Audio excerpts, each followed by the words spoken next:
Donc c'est un événement qui est organisé par Architecture Studio. Vous êtes dans nos locaux, nous sommes une agence d'architecture, si jamais certains ne connaissent pas Architecture Studio. Donc c'est un événement co-organisé entre Architecture Studio et Make Sense, avec le soutien de Nakara et EcoWork.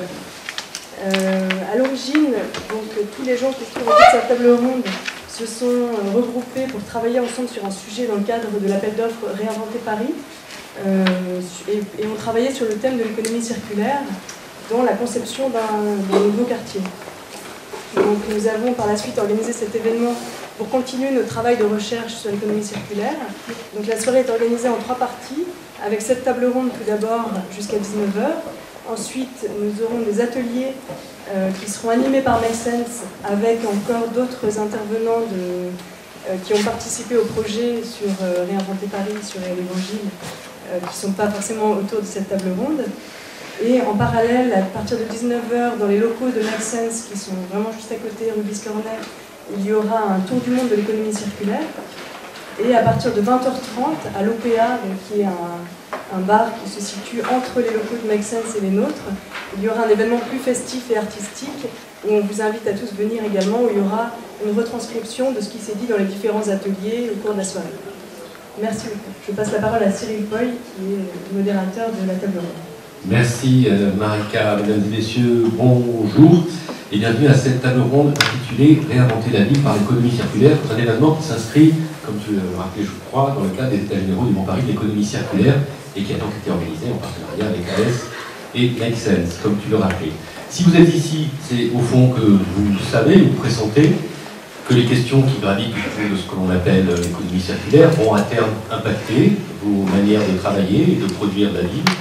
Pourquoi? Parce que ce n'est pas simplement une évolution par rapport aux pratiques actuelles, mais qui sont visées par les enjeux de l'économie circulaire, mais profondément un changement radical de paradigme par rapport aux économies classiques, qu'on dit aussi linéaires. Elisabeth Lavigne vous expliquera un petit peu tout ça tout à l'heure, l'économie linéaire sur lesquelles sont fondés nos pays développés. Comment? En limitant le gaspillage des ressources et l'impact environnemental des activités humaines, tout en augmentant l'efficacité à tous les stades de l'économie, des produits et des matières.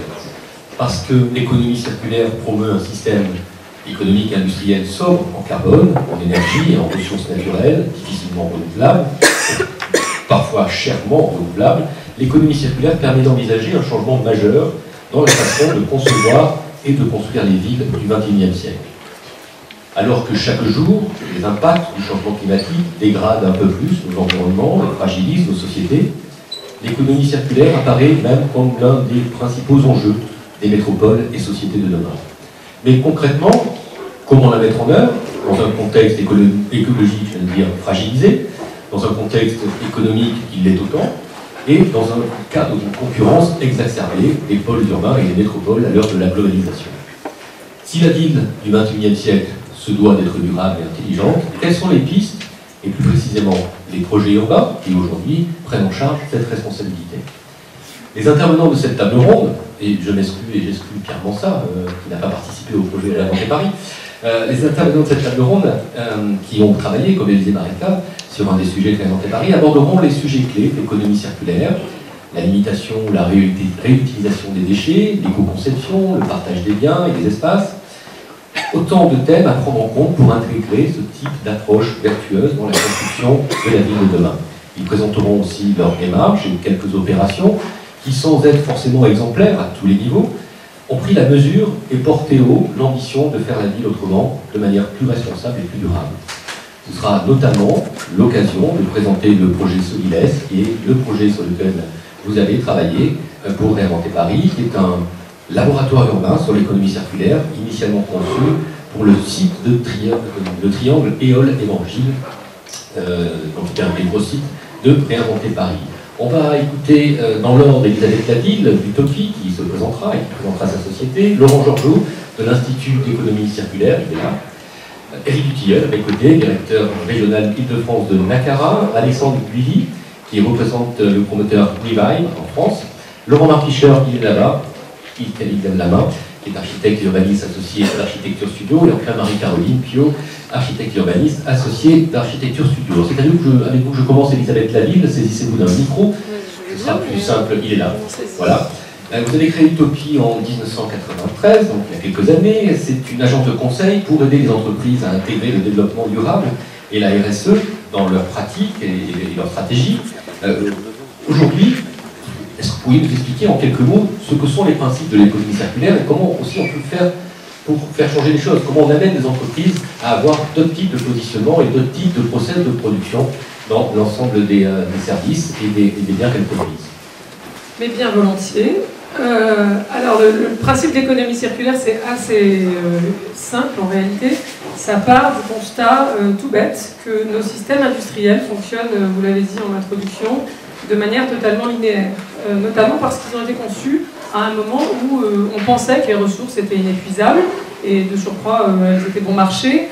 Donc comment ça marche? On extrait des matières premières, on fabrique des produits, on les consomme et au bout du compte, et parfois un peu en route aussi, on les jette. Le constat parallèle à celui-là, c'est que dans la nature, rien ne fonctionne, en tout cas rien de ce qui marche, fonctionne comme ça. Tous les écosystèmes fonctionnent de manière circulaire, c'est-à-dire que les déchets d'une espèce sont les ressources d'une autre. La nature jette rien et quand ça se passe de temps en temps, l'écosystème s'asphyxie et meurt. Donc si on essaie de tirer les leçons des millions d'années de vie sur Terre, c'est que tout ce qui ne fonctionne pas de manière linéaire, à un moment crève, en gros, pour faire court, et que donc c'est plus ou moins ce qui devrait attendre le système industriel si on continue à les faire fonctionner de manière linéaire. Aujourd'hui, cette interrogation-là, elle arrive dans le monde industriel pour deux raisons. La raréfaction des ressources, donc on dit on n'a plus, dans certains cas, sur certaines ressources, on n'en a plus beaucoup plus du tout à extraire. Donc on dit qu'est-ce qu'on pourrait prendre d'autre? Ah, et si on réutilisait des ressources qu'on a déjà utilisées une première fois? Et puis l'accumulation des déchets par ailleurs, c'est qu'on voit bien qu'au debout de la chaîne linéaire, ça bloque. Là où on extrait, on n'a plus beaucoup de choses à extraire, et là où on jette au bout, on voit bien qu'on n'a plus, si on continue à acheter comme ça, il va y avoir un problème aussi. Au niveau des particuliers, l'économie circulaire, c'est tout bête. Ça existe depuis des siècles, j'ai envie de dire. On a toujours réutilisé les vêtements ou les jouets du plus grand ou du cousin ou du voisin pour donner au plus petit. C'est démultiplié par le digital aujourd'hui, voire le succès du Bon Coin, où on n'est plus obligé d'avoir un grand cousin pour récupérer des fringues ou des jouets. On peut le faire d'un voisin, d'un quelqu'un qu'on ne connaît même pas, parfois en les achetant, parfois même avec le troc, le don, en les récupérant simplement. Pour les entreprises, je disais, c'est l'émergence de ce truc-là, c'est stimulé par le coût croissant des matières premières et le coût croissant aussi du traitement des déchets. Il y a des exemples qui datent des années 60, je pense à la symbiose industrielle de Kalundborg au Danemark, où vous avez sur un même parc industriel des entreprises qui se sont regroupées parce qu'elles étaient complémentaires, au sens où justement les déchets produits par les unes pouvaient être, en fait, étaient nécessaires comme ressources pour les autres. Et elles se sont dit, mais si on se regroupe, ça va être hyper intéressant parce que certes, le coût de traitement des déchets sera moindre puisqu'on peut les revendre comme ressources, le coût d'acquisition des ressources sera moindre aussi parce qu'il ne faut pas les extraire, elles sont juste là disponibles, et en plus ça ne coûte pas beaucoup de transport puisqu'elles se sont regroupées sur un même parc. Bon, néanmoins, cette initiative qui pourtant est assez profitable en plus, n'a pas vraiment fait école depuis, plein de gens l'ont étudié mais pas vraiment l'ont reproduit, et c'est en train d'arriver. Voilà. Donc ça c'est sur le contexte général. Et ça arrive dans les entreprises, je disais, sous la double contrainte, coût de traitement des déchets, coût d'acquisition des matières premières et raréfaction des matières premières. Spécifiquement sur les questions de bâtiment et de ville. Dans le bâtiment, ça demande l'application de ce concept au sens strict d'économie circulaire, ça demande une évolution assez profonde des mentalités pour une raison assez simple, c'est qu'un bâtiment, c'est un produit qui dure très longtemps. Et que quand on le conçoit, déjà pour l'architecte, peut-être ceux autour de cette table nous diront, c'est assez compliqué de penser dès le début le fait qu'il va y avoir une fin de vie et d'intégrer la démolition, la déconstruction dès le départ dans le projet. À l'opposé, d'ailleurs, c'est assez révélateur, ceux qui le pensent le plus, la fin de vie, qui y pensent le plus en l'intégrant dans la conception, dans le bâtiment, c'est les gens qui font du logement, du bâtiment modulaire. Algeco, qui s'appelle plus Algeco. Mais quand on fait les cabanes de chantier, etc., on les conçoit pour quelques mois. Et donc du coup, là, on pense à la fin de vie parce qu'on voit tout de suite la déconstruction en tête. Quand on construit pour un bâtiment qui dure 30 ou 50 ans, c'est évidemment plus compliqué. Et d'ailleurs, on peut prolonger la durée de vie ou donner une deuxième ou une troisième vie aux matériaux, mais aussi aux bâtiments eux-mêmes. Est-ce qu'on ne pourrait pas imaginer, certains réfléchissent à comment on pourrait demain concevoir, j'en sais rien, un hypermarché qui soit convertible en habitation ou l'inverse. Bon, tout ça, c'est compliqué parce que les échelles de temps ne sont pas les mêmes. Donc l'échelle de décision, en général, est assez court terme, au moyen terme. L'échelle de vie à laquelle il faudrait penser ça de la vie du bâtiment est plutôt à long terme. On a une marge de progrès, cela dit, c'est possible parce qu'on sait que ça existe ailleurs. En France, j'en cherchais le chiffre avant de venir là, les déchets de déconstruction, démolition, on dit plutôt de déconstruction du coup, parce qu'on va en faire quelque chose, sont recyclés à 50% en moyenne.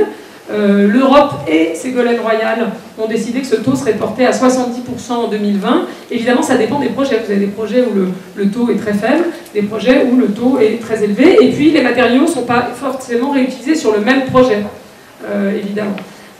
C'est possible, mais pas toujours. Et aujourd'hui, les 50% que j'évoquais, c'est surtout pour du remblai.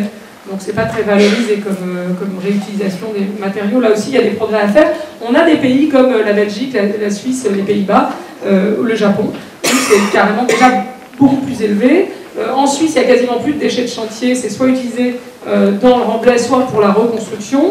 Au Japon, ça s'est développé. Il y a des acteurs comme Takenaka qui sont assez avancés parce qu'il n'y a pas assez de ressources. Donc ils ont mis en place des filières de recyclage extrêmement sophistiquées et très efficaces, avec des plateformes qui fonctionnent un peu comme les casses automobiles chez nous. Hein. C'est-à-dire que vous avez des matériaux qui sont triés par qualité, par nature, etc. Et les gens qui font de la construction s'y approvisionnent de manière assez simple. En gros, à l'échelle du bâtiment, il y a 3 axes, à mon avis, importants. Et j'en discutais il n'y a pas très longtemps avec Bouygues, qui est en train de développer une politique, de formaliser une politique économie circulaire qui est fondée sur ces 3 axes.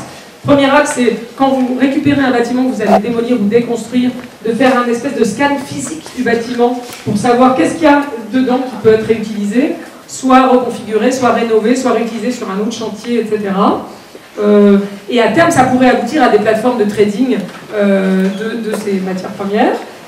Donc ça suppose d'identifier un sujet qui est cher à Laurent Marc, d'ailleurs le volume en quantité, qu'est-ce qu'il y a comme matériaux qui peuvent être utilisés et en quel poids, en quel volume. Deuxième axe, on peut réutiliser les matériaux en changeant leur usage. Les gens de chez Bouygues me racontaient par exemple que souvent ils prennent des poteaux et ils les scient horizontalement pour en faire des dalles par exemple, sur le chantier ou sur un autre chantier. Donc ça c'est aussi des choses qui peuvent être développées, notamment en restant pas des initiatives isolées, mais en étant systématisées, industrialisées, etc.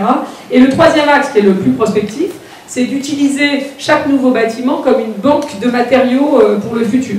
Là, l'idée, c'est que finalement, celui qui va exploiter le bâtiment est la propriété de l'ouvrage. C'est assez un peu subtil en termes juridiques, mais les matériaux, eux, resteraient la propriété soit du constructeur, soit d'ailleurs du fabricant de matériaux, qui peut être Lafarge ou autre, qui ainsi se met un peu à l'abri de toute façon le coût des matières premières qui va augmenter dans le temps. Et il y a notamment 5 matières premières, les 5 fantastiques, comme les appellent les constructeurs, sur lesquels on pourrait faire ça à terme.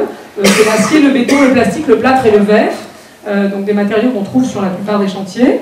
L'objectif étant potentiellement une réutilisation à l'infini. Ça suppose de construire et de concevoir différemment, c'est-à-dire que si la plaque de plâtre, il y a de la colle dessus, puis du papier peint, puis je sais pas quoi, vous pourrez moins la réutiliser que si vous concevez d'emblée pour que ce soit puis de l'isolant, etc.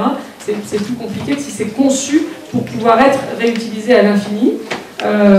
Et là, ça fait le pont avec un autre concept qui est l'économie circulaire. Je vais juste conclure là-dessus. Ça, c'était à l'échelle du bâtiment. Si on amène ça à l'échelle de la ville, pardon, pas l'économie circulaire, l'économie fonctionnelle. Si on y amène ça à l'échelle de la ville, j'ai l'impression qu'il y a 3 formes d'économie en réalité à combiner pour réinventer la ville, si je reprends le titre de la table ronde. L'économie circulaire dont je viens de parler, mais aussi à l'échelle de la ville, l'économie collaborative qui consiste à partager, on voit bien partager une voiture, partager les transports en commun évidemment, partager les parkings, partager les espaces, mutualiser des espaces ou des objets qui historiquement étaient très individualisés. Donc ça permet aussi clairement de réinventer la ville, pour faire moins d'embouteillages, moins de parkings qui servent à rien, etc. Moins de logements qui servent à rien, de pièces qui servent à rien, etc. Et puis aussi l'économie fonctionnelle qui, elle, passe du produit au service, de la propriété à l'usage, et qui mène aux 2 autres. Parce qu'en fait, typiquement, si vous passez du produit au service, vous avez des produits qui vont s'user plus vite. Ma voiture, si elle est demain partagée entre 10 personnes, ou l'autolib, ou Vélib, on voit bien, s'use plus vite qu'un vélo que j'utiliserais une fois tous les 10 jours, parce que tout le monde l'utilise tous les jours. Donc ça amène à penser la réparation, le fait de prolonger la vie, le fait d'intégrer la fin de vie, de pouvoir démonter le produit pour en faire un nouveau, etc., de manière plus automatique, j'ai envie de dire. Voilà. Et juste en conclusion, il y a un autre pont intéressant à faire avec une autre forme d'économie, on en parlait tout à l'heure en amont de la table ronde, là. C'est tout ce qui est économie sociale et solidaire. Pourquoi? Parce que dans l'économie circulaire, il y a aussi des opportunités de nouveaux emplois, clairement, pour organiser, je disais, des plateformes, il va bien falloir des gens pour le faire, des plateformes de trading, il va bien falloir des commerciaux pour organiser ça, etc. Analyser les bâtiments existants, scanner les bâtiments existants, il faudra des gens pour le faire. Et puis aussi des opportunités au niveau des entreprises de fidélisation et de suivi des clients. Parce que si vous restez propriétaire des matériaux, pour reprendre mon exemple de tout à l'heure, ça amène un dialogue continu avec le client pour que le jour où il veut déconstruire totalement ou partiellement son bâtiment, il revienne vous voir parce que c'est vous qui êtes propriétaire des matériaux et qu'il a un intérêt lui aussi économique à le faire. Merci beaucoup Elisabeth Laville. Pierre-François, je suis désolé, excuse-moi, je vais complètement oublié de te nommer tout à l'heure. Je dis qui tu es, alors pardon, entièrement ça. Il est le président de l'Atelier international du Grand Paris. Il est conseiller d'Annie Hidalgo sur les problématiques du Grand Paris actuellement. Et surtout, l'histoire le dira, elle a commencé à le dire, c'est un peu grâce à lui aussi que le Grand Paris est une réalité aujourd'hui, puisque au cours des 2 premiers mandats de la Noé, j'étais maire adjoint avec en relation avec les communes limitrophes à Paris, grosso modo comment on arrive à tisser des relations, et avec la conférence métropolitaine et tous les débats qui sont suivis, la thématique du Grand Paris est apparue, donc tu es un peu le père spirituel aussi de cette dynamique. Désolé Pierre d'avoir omis de te citer tout à l'heure. Laurent Georgeot, c'est à vous maintenant pour 10 minutes, vous avez la vie parfait, 10 minutes, le timing a été respecté. Laurent Georgeot, vous êtes chargé de mission à l'Institut d'économie circulaire. Donc après l'introduction d'Elisabeth Laville, je voudrais que vous précisiez, vous, les questions et les enjeux que soulève l'économie circulaire, un peu plus en zoomant un peu plus profondément, avec des chiffres, je sais que vous en avez plein, dans les problématiques urbaines et architecturales. Est-ce que vous pouvez nous rappeler peut-être un petit peu aussi historiquement, d'où ça vient, l'économie circulaire? Je pense que vous pouviez nous parler des 7 piliers, mais pour avoir des choses un petit peu sensibles en termes de chiffres aussi, où on en est, qu'est-ce qu'il est possible de faire? On a des pistes aujourd'hui, qu'est-ce qu'il est possible de faire et qu'est-ce qu'on fait? Bonjour, merci de l'invitation. Je vais compléter un petit peu le propos d'Elisabeth qui nous a présenté l'économie circulaire. Donc, on est assez attentif à la partie conception, design, que ce soit donc des objets, mais aussi des bâtiments. Ça, c'est vraiment un point très très sensible. À la partie fabrication, on nous a parlé de Kalundborg avec des échanges entre les entreprises. La façon de produire est très très importante. En l'occurrence, là, c'est en centaines de milliers de tonnes sur Kalundborg, qui échangent des matières, beaucoup de gypse, beaucoup d'eau, beaucoup d'énergie. On s'attache aussi à la partie économie de fonctionnalité, c'est-à-dire que, en l'occurrence, par exemple, un lieu puisse avoir plusieurs usages. Ça, c'est relativement important, puisque ce sont des infrastructures qui mobilisent beaucoup de matière. Donc, il faut arriver à en avoir un usage le plus optimisé possible avant de construire un bâtiment à côté uniquement pour 5 minutes d'occupation par jour, par exemple. On peut penser au gymnase, des écoles qui ne servent que pendant les temps scolaires et que le soir, que le matin. Donc, on a quand même une tendance à regarder l'ensemble du cycle de vie. On parlera de coût global étendu chez ceux qui fabriquent apparemment des bâtiments. Donc, c'est cet ensemble de considérations qu'on va avoir pour élaborer un schéma d'économie circulaire. C'est une approche relativement systémique. Donc, quand on veut l'appliquer à la ville, on va regarder un peu les sous-jacents. Sur quoi s'applique le fonctionnement de la ville? Sur de la matière au niveau de l'Île-de-France, parce que je ne vais pas considérer Paris sur le retour uniquement dans le périphérique, mais plutôt l'entité métropolitaine. Donc, il faut savoir que ce qui rentre, c'est à peu près 6 millions de tonnes de combustible fossile. On va avoir, j'ai pris quelques petites notes, pour des extractions de matières biomasse agricole à hauteur aussi de 6 millions de tonnes. On est dans les 6 millions de tonnes à chaque fois. Le million de tonnes, c'est l'unité. C'est très très massif. Les minéraux pour la construction, c'est 17 millions de tonnes. Etc., etc., etc. Quand vous dites Paris, c'est Paris Intramuros ou région parisienne? Région Île-de-France. Île-de-France. Voir ce qui se fait au sein de l'entité parisienne pure et dure est statistiquement très difficile à faire et une dégradation des outils statistiques pour entrer là-dessus. Donc ce qui sort, ça va être les ordures ménagères.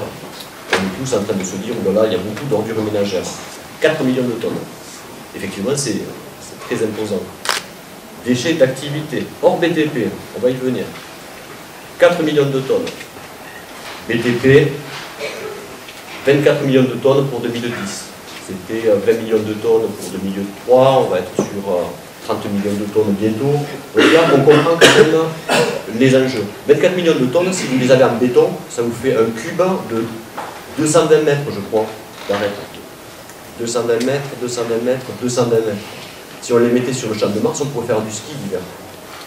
En quelques années, on aurait des montagnes. Et on a des grosses problématiques là-dessus. D'où l'idée de boucler les flux de matière au sein des territoires. Donc ces bouclages, ils s'opéraient déjà.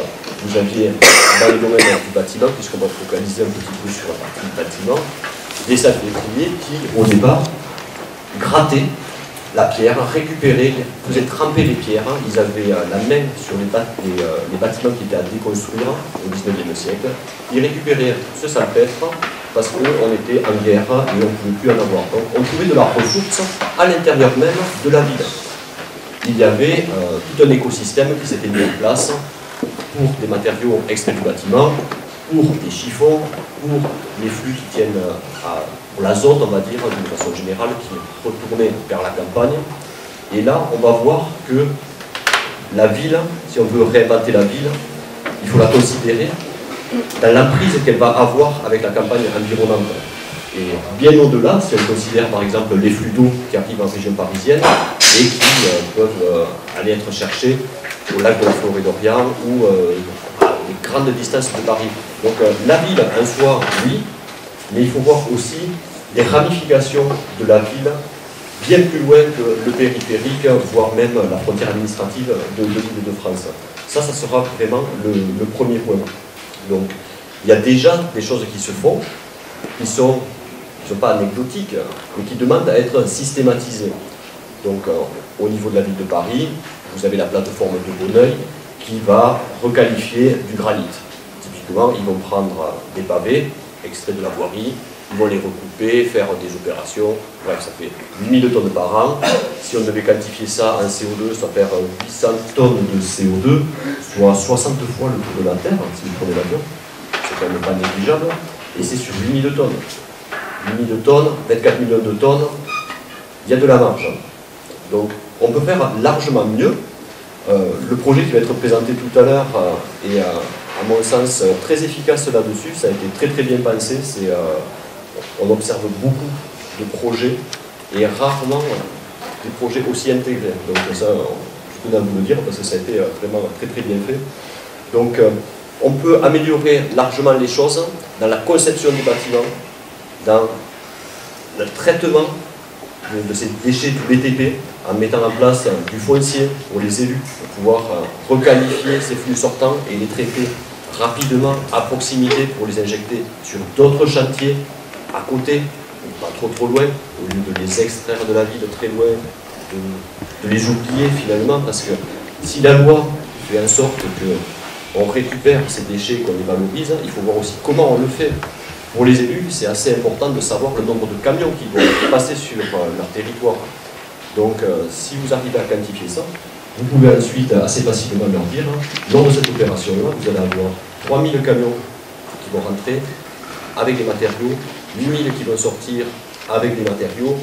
Il y a peut-être moyen de faire quelque chose avec votre voisin, d'où la notion de coopération qu'on essaye d'établir, de proximité entre les parties prenantes. Donc c'est une construction qui doit mobiliser toutes les parties prenantes, qu'elles soient politiques, les architectes, les économistes de la construction, les urbanistes, les aménageurs, etc., etc., et le législateur. Mais ce n'est pas la loi qui fera changer les choses.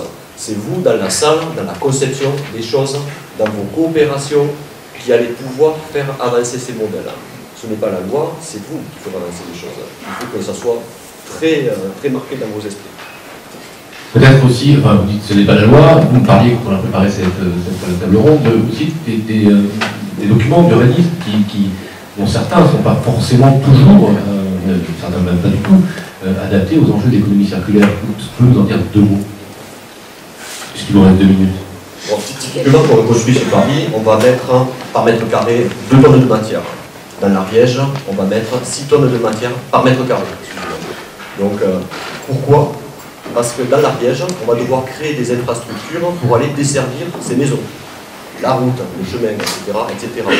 Donc, tout ce qui va être le mitage, c'est quand même de la responsabilité de celui qui accorde le permis de construire. Donc, en ayant la main sur le plan local d'urbanisme, sur les SCOT, sur la capacité à aller vers de la densification, les élus ont une responsabilité à prendre et ont la main là-dessus. Ils peuvent agir pour qu'il y ait une économie circulaire qui se mette en place et qui soit sobre en matériaux, parce que l'enjeu est là. L'économie circulaire, c'est plus de points de PIB par unité de matière. Si on devait vraiment la résumer, c'est le découplage. Ce sont des principes qui sont promus au niveau international. Je pense à l'UNEP qui publie très régulièrement là-dessus. L'enjeu, il est là. Tout le monde peut participer. Je parlais de la loi, mais les élus locaux, en général, sont très sensibilisés à ça. Je pense à Pleine Commune, qui a fait une analyse de son métabolisme, c'est un gros mot, mais ils s'inquiétaient beaucoup de leur capacité à pouvoir construire des infrastructures urbaines, à fabriquer des bâtiments avec les ressources locales. Et bien leur en a pris. Merci Laurent Langeau de l'Institut d'économie circulaire. On me retrouve tout à l'heure parce qu'on aura une petite séquence débat, bien sûr. Je l'ai oublié de le préciser tout à l'heure. On va maintenant écouter Eric Tilleul. Vous êtes directeur régional Île-de-France de Nacara, une société de promotion. Nacara, promotion immobilière, qui est une filiale du groupe Rabot du Tilleul, qui est un groupe particulièrement bien positionné dans le nord et dans l'est de la France. Alors, on ne s'attendait pas forcément à ce qu'un promoteur classique comme Nacara se positionne sur ce type de sujet, puisque, je rappelle pour ceux qui ne savent pas, donc vous êtes un des membres de l'équipe du projet Solides, qu'on verra tout à l'heure. Qu'est-ce qui vous a décidé à y aller? Et quels sont vos intérêts? Est-ce que vous diriez finalement qu'aujourd'hui, afin de bien préparer l'avenir de votre société et du groupe, à la fois en développement immobilier et aussi en construction, il faudrait être sobre, sans jeu de mots, pour laisser à la concurrence le soin de se positionner sur la thématique de l'économie circulaire? Est-ce que c'est du business qui est derrière tout ça, ou est-ce qu'il y a un peu plus, ou est-ce qu'il y a un peu des deux? Il y a un peu des deux, évidemment. Effectivement, je vais rebondir sur ce qui s'est dit avant.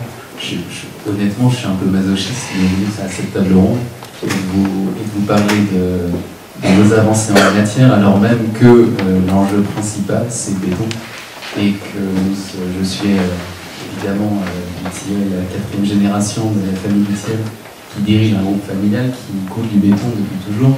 Et ce groupe, il a démarré son histoire par le béton armé, qui est aujourd'hui le plus gros vilain petit canard de cette histoire. Mais parlons un tout petit peu. Alors d'abord, je veux quand même remercier deux petites secondes de me poser et remercier l'Architecture Studio de cette initiative. Évidemment, on en a besoin de parler du sujet, on a besoin de tous prendre conscience de l'importance de la thématique. On a besoin de progresser ensemble, on en parlera dans les sujets. Et petit clin d'œil, c'était le premier projet personnellement que l'on travaillait ensemble. Et Dieu sait ce qu'on a appris à l'équipe Nacara au travail initial sur ce projet. Et je voulais féliciter Architecture Studio réellement et sincèrement de l'activité des échanges. Je m'arrête là pour les éloges parce que je viens de manger 10 minutes sur mes 10.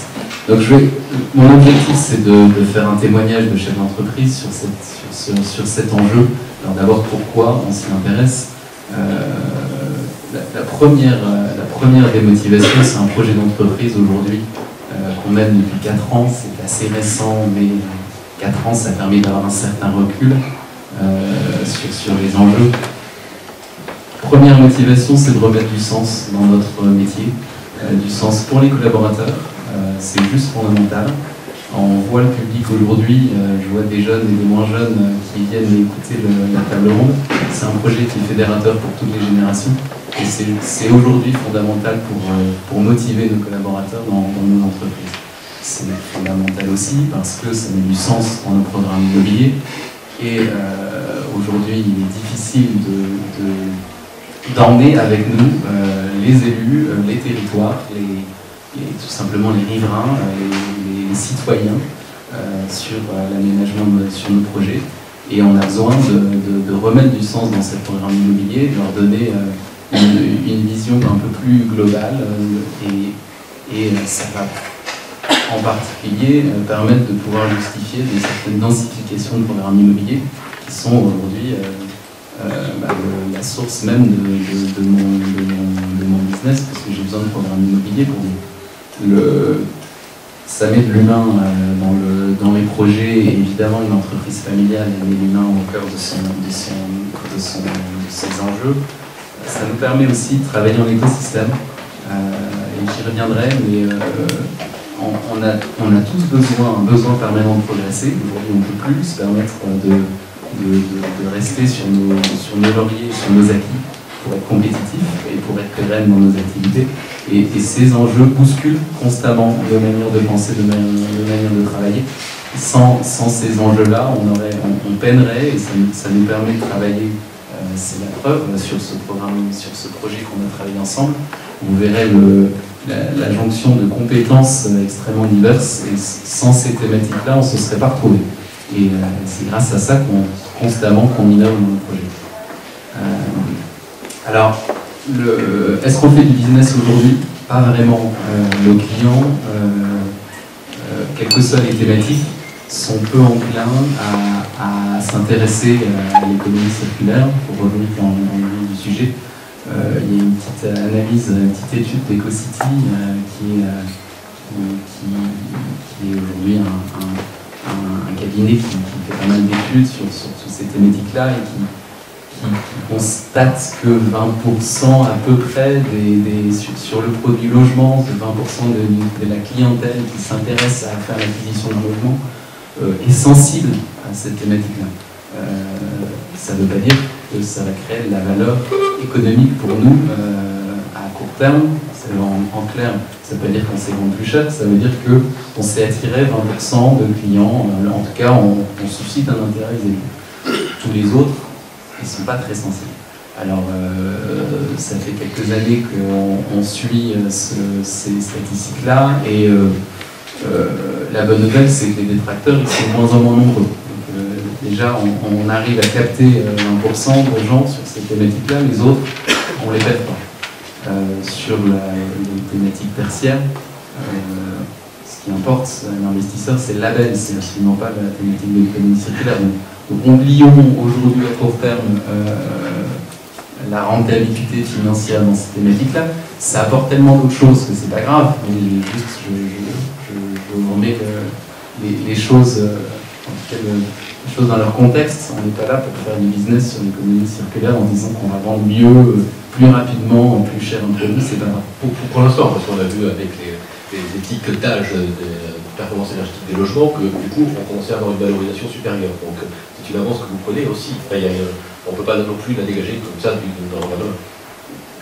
Ça fait partie du projet d'entreprise. C'est bien ce que je voulais vous entendre. Ne vous inquiétez pas, on ne le met pas de côté. Je vous donne le constat aujourd'hui. Ce que je veux... alors là où c'est pas tout à fait vrai, c'est qu'on travaille donc dans un écosystème, ce qui veut dire qu'on a une nouvelle typologie de clientèle, et ça c'est clairement un axe qui n'était pas identifié au début mais qui existe.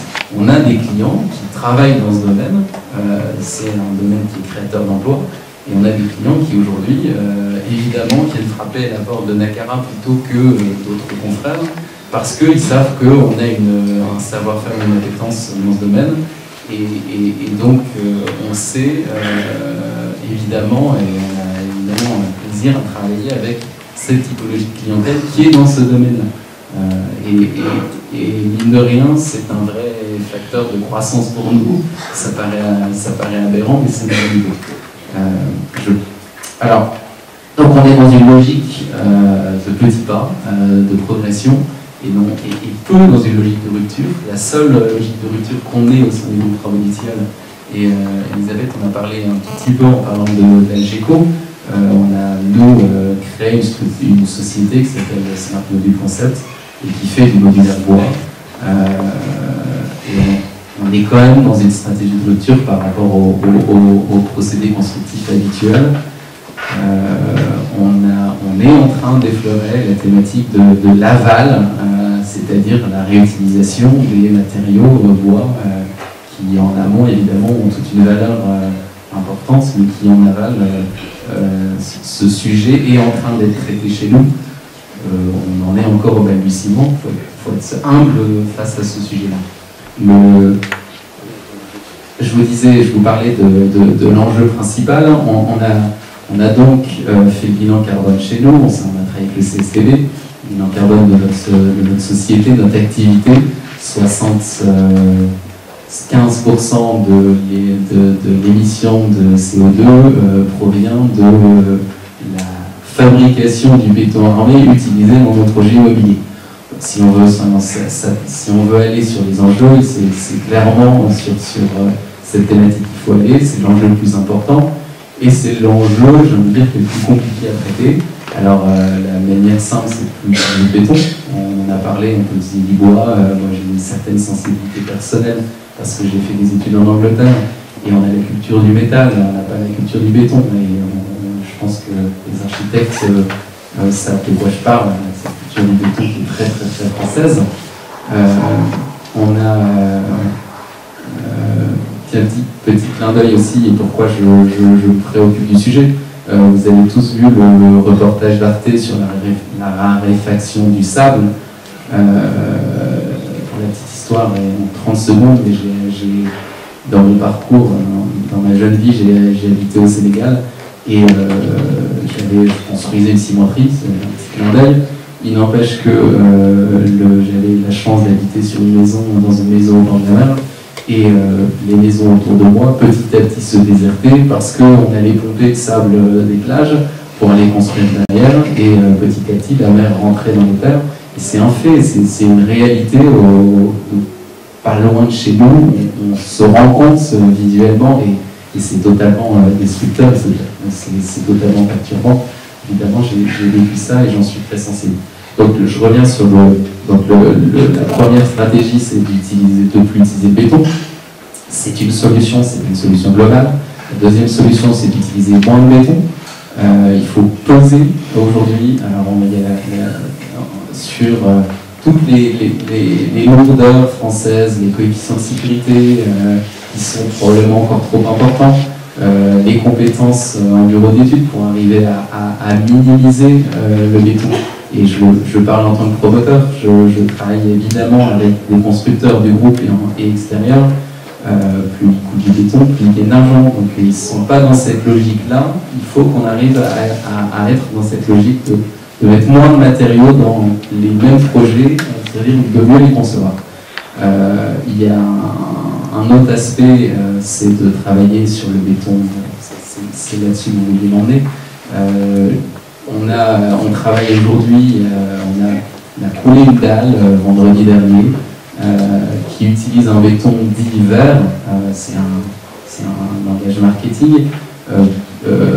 Les grands faiseurs de béton sont tous en train de faire des avancées technologiques importantes là-dessus. Là, on travaille avec les carrières de monolithes. On a coulé une dalle avec un béton qui utilise des matériaux qui sont du retraitement de déchets. Donc on utilise moins de matières synthétiques ou en tout cas une matière un peu plus noble pour construire ce béton. C'est la première dalle, c'est la première expérience chez nous. Pour la petite histoire et pour boucler ce que je disais tout à l'heure, c'est financé par les carrières du Boulonnais. Ils avaient besoin de projets, on leur a fourni sur un plateau un projet, on a un petit peu participé. Aujourd'hui, je ne vous parle pas de technologie parce que c'est ultra secret et il n'y a que qui la connaissent, mais on les a accompagnés là-dessus. Et puis le client, je ne vous le citerai pas, il n'est pas au courant. Et il n'est pas au courant parce que ça lui est égal. Et s'il n'y a pas de valeur là-dessus, il sera même plutôt fragilisé. Donc on l'a pas prévenu. Je dois conclure. Dernière expérience qu'on a et travail qu'on fait, et là aussi c'est vraiment du travail de petits pas. Ça fait maintenant 3 ans qu'on travaille main dans la main avec Emmaüs, c'est-à-dire différentes communautés d'Emmaüs sur tout le territoire français. L'objectif étant de faire un échange, un partage de compétences. Donc c'est du mécénat de compétences, mais ils nous en donnent autant, et qu'est-ce qu'ils peuvent nous donner que nous n'avons pas, c'est justement leurs compétences et leur savoir-faire. En recyclage de déchets de chantier, on en est aux prémices. Aujourd'hui, ce qu'on fait, c'est de mettre du produit métis, c'est-à-dire les vêtements qui sont dans les points relais que vous trouvez dans toute la France. Certains servent à être utilisés, d'autres sont partis en Afrique, et enfin il y en a d'autres qui sont, c'est plutôt les jeans, ils servent de produits d'isolation. Donc ça c'est qu'on utilise, on achète leurs produits, on donne des délaissés fonciers pour qu'ils puissent mettre des points relais, c'est des choses toutes simples, et puis eux sont en train de travailler avec les équipes pour qu'on performe en termes de recyclage de déchets chantiers. Je m'arrête là. Merci Eric Métiel. On va passer à Alexandre Puigny, représentant de Revive en France, donc qui est là pour non pas remplacer, mais si pour à la place. Enfin, en tout cas, voilà, vous représentez aussi Nicolas Béharel, DG fondateur de Revive, qui avait été invité, et dont certaines personnes peut-être ont eu une invitation, enfin une première mouture d'invitation, c'était Nicolas Béharel qui était invité. Mais Alexandre, on est très heureux de te recevoir ici. Alors, qu'est-ce que Revive, et est-ce que tu peux nous montrer un petit peu quel est ce promoteur? C'est un petit promoteur par rapport au monstre d'Ankara à mes côtés. Et sur quel projet il se positionne? J'allais démarrer par les trois raisons qui devaient justifier mon absence ici. C'est que, je ne suis pas Nicolas Béharel, c'est la première. La deuxième, c'est que je suis arrivé dans l'immobilier complètement par hasard, contrairement à pas mal d'entre vous, que je suis sûrement un des derniers arrivés, donc il y a 4-5 ans dans l'immobilier, et que je ne viens pas d'une filière technique. Alors j'espère, après avoir fait cette courte introduction, ne pas être trop déceptif. Maintenant, ce que je vais pouvoir raconter sur Revive, c'est surtout pourquoi, selon moi, c'est une entreprise de l'avenir, une entreprise qui est, à mon sens, particulièrement impliquée dans la notion d'économie circulaire. La première, c'est que Revive est un brownfielder. Alors, il y en a qui doivent savoir ce que c'est, il y en a pas mal qui ne doivent pas savoir. Un brownfielder, c'est quelqu'un qui transforme une friche industrielle polluée, ou plus largement un terrain pollué, en un terrain sain et dans lequel on va pouvoir faire quelque chose d'un peu nouveau. Donc, sur la question de l'économie circulaire, on est déjà à peu près au centre des débats. On parlait de la plaine Saint-Denis tout à l'heure. La plaine Saint-Denis, j'y habite, c'était 650 hectares de friches polluées, complètement désertées. C'est un territoire avec un niveau de pauvreté hallucinant, un niveau de chômage complètement dingue. Et quand on parle d'économie circulaire sur les matériaux, c'est aussi un bout de ville qu'on transforme, c'est aussi une population qu'on remet un peu au centre des enjeux. Et donc, quand on s'intéresse à transformer des friches polluées en des bouts de ville du XXIe siècle, c'est selon moi quelque chose qui est très proche du sujet de ce soir. La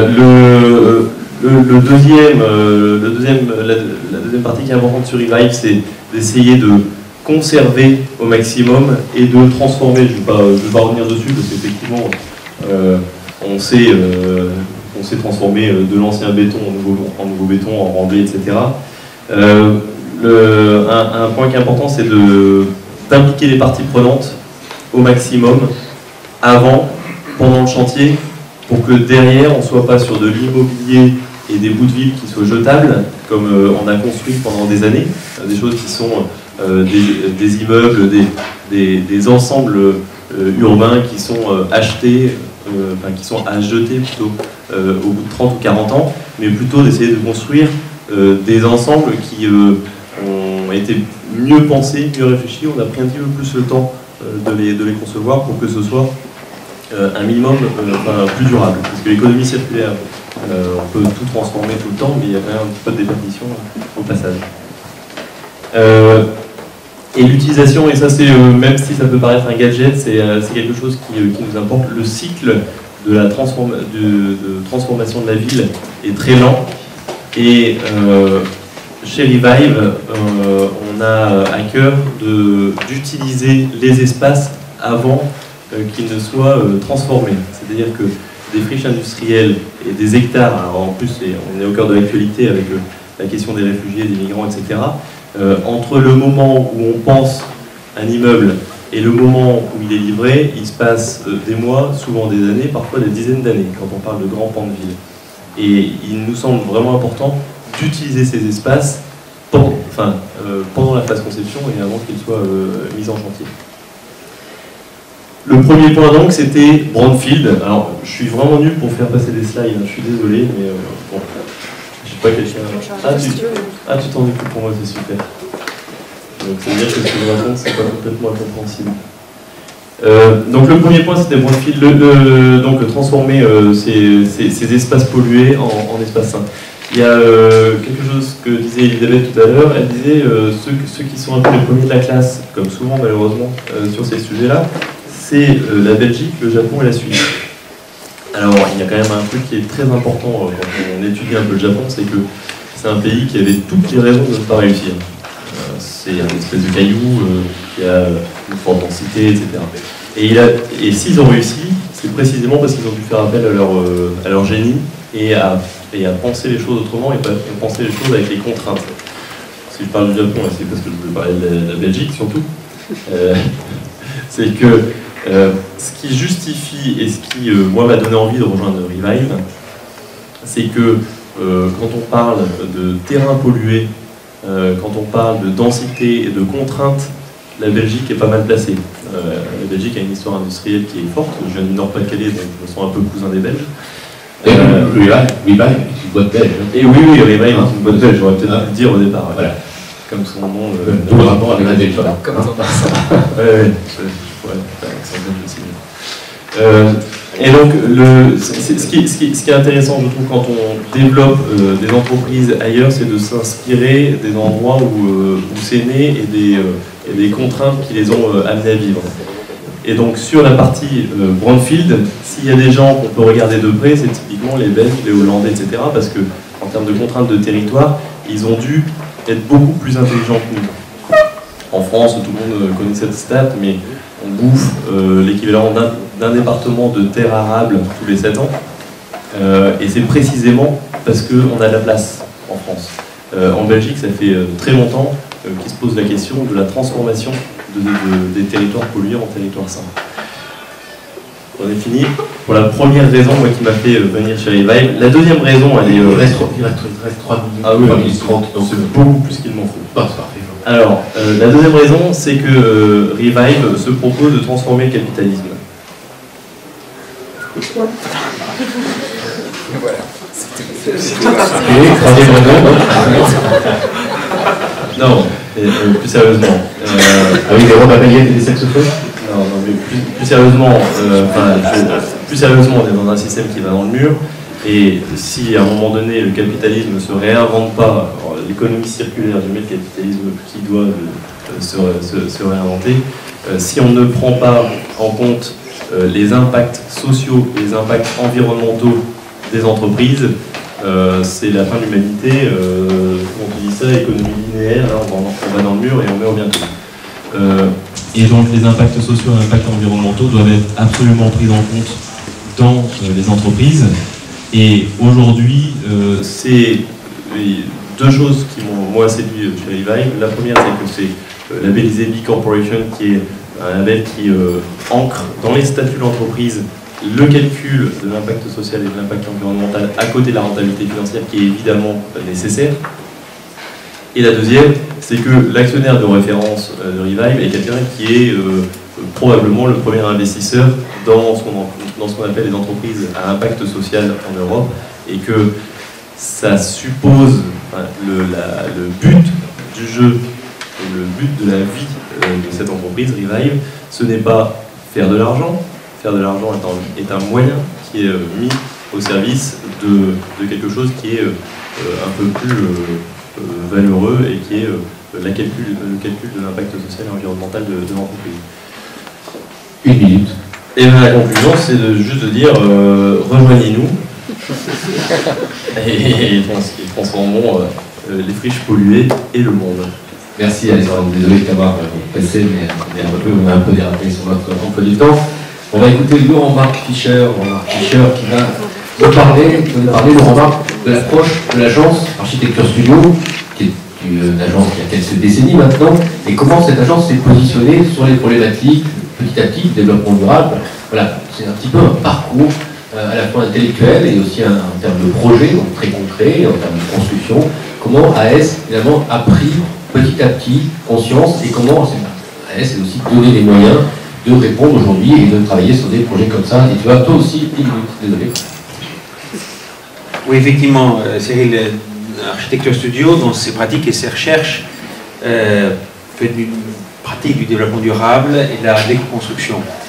L'idée, c'est de faire, comme tu disais en introduction, faire la ville autrement. On a rassemblé il y a quelques années, avec l'aide de Cyril Poy, dans ce livre qui maintenant, je ne fais pas la vue parce qu'il est épuisé.